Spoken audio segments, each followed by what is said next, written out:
földi vándorlás a félelem labirintusában. Nem túl biztató cím, de azért kihozzuk belőle a boldogságot, amennyire tudjuk. Emlékek című fejezetből van. Az élet. Így az élet folyamatosan formálódik. Minden pillanata értékes. Úgy érezzük, értünk van. Bölcső az emberi létezésre. Ez a lét.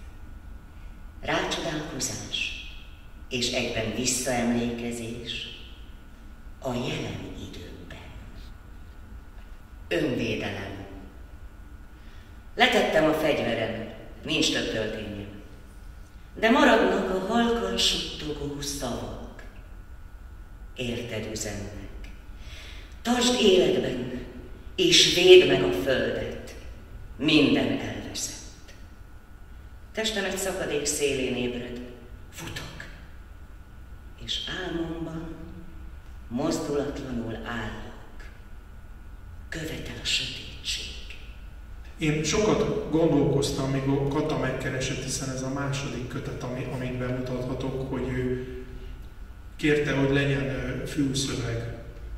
És nagyon nehéz ez és kifele tekintek, ez a külső sötétség is kifejezi azt, hogy nagyon nehéz és borús az a világ, amit a Kata ábrázol a verseiben. Mindjárt erről kérdezni is fogom őt.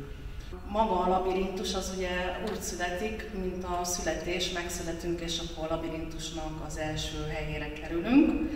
De utána az életünk az arról szól, ugye, hogy bebarangoljuk ezt a labirintust, mert keressük a kiutat.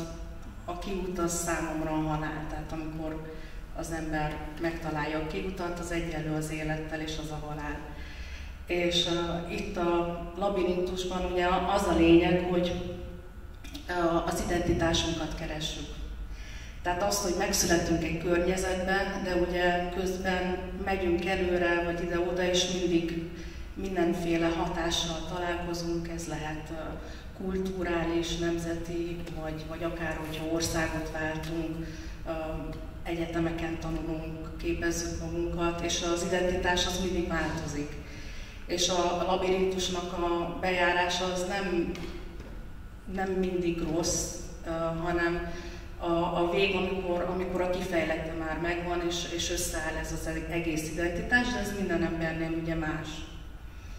És számomra ezt jelenti a labirintus, és ebben most én itt vándoroltam a kötetben, és a kötet ez egy olyan szakaszt foglal el az én életemben, mikor is most így a halál témáját feszegetjük, hiszen most ugye minden szentek után is vagyunk, tehát nincs olyan szeglet, amit ki lehet hagyni az életünkből, és igenis a halál, az elválás, ez is része a labirintusnak, és most itt erről fogunk mesélni. Inferno című fejezet. Csend. Szobám falán így egy félbemaradt szűnmögés dúdolja a halált. Festői kép. A művész már kész, de itt az utolsó igazi ecsetvonás. Még józan agyamban újból koppan a csend. Vadősök egy kalapáccsal izomból a szög fejét ütlegelik. Egy éledező messzét hallani néha. Rí. A koporsóban hagyták. Egy részletből láttam, és azt nyilatkozta, hogy olyan méltatlan az emberhez a halál. Mert hogy megszületünk, van sok mindent megteszünk, és utána mi lesz? Tehát vége, nincs semmi. És ezt ő tényleg tehát így mondta szó szerint, hogy méltatlan az emberhez a halál, és akkor így mondtam, hogy igen, egyetértek veled. Így van, szerintem is méltatlan. A versíró nem költő. Itt egy üres lap, amire leírhatom gondolataim megmaradt foszlányait. A tiszta kezdetet, ami csak az enyém. Vágyam, ami az áhított jövői. Rólam szól, a versíróról. Én verselek. Ezek egészében én versek. Magammal feleselek. A semmiségből írok, megtehetem, hiszen ebben sincs ellenség.